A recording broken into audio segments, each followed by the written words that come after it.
Halo semuanya, kembali lagi bersama saya Irfan Arianto. Mari kita lanjutkan pembahasan kita di segmen sebelumnya mengenai penerapan one-to-one computing. Mari kita lanjut ke dampak positif dari sisi ruang kelas. Yang pertama, peningkatan interaksi antara guru dan siswa.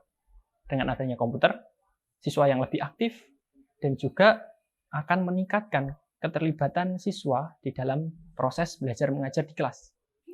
Yang kedua, mengurangi masalah kedisiplinan. Dengan adanya interaksi yang baik antar siswa, hal tersebut berdampak kepada menurunnya perilaku buruk yang terjadi antar siswa, di mana itu dapat mengembangkan atau mengurangi masalah kedisiplinan secara keseluruhan. Oke.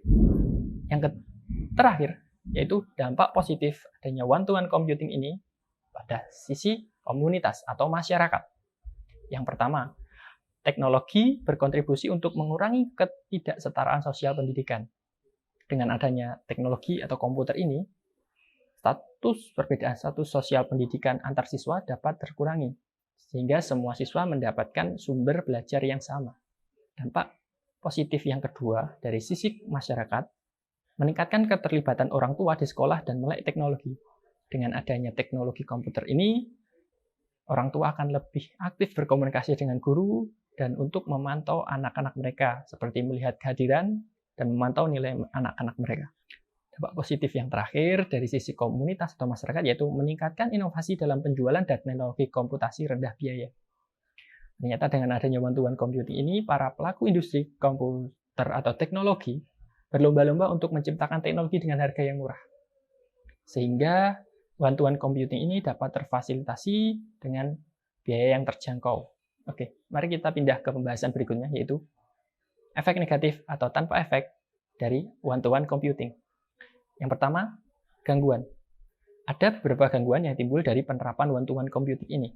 Salah satunya yaitu penyalahgunaan penggunaan komputer, seperti saling menukar jawaban saat ujian, mengakses video porno, atau konten-konten yang terlarang, meretas situs, dan yang tidak kalah penting yaitu siswa lebih fokus kepada komputer mereka daripada penjelasan guru.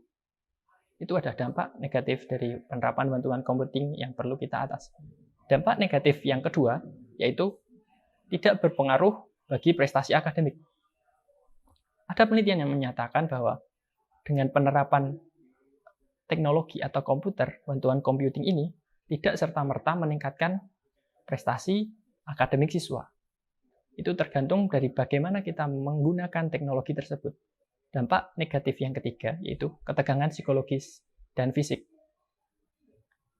Dengan seringnya siswa menggunakan komputer, itu dapat mempengaruhi postur tubuh para siswa, di mana postur yang buruk akan berpengaruh kepada ketidaknyamanan fisik dan psikologis.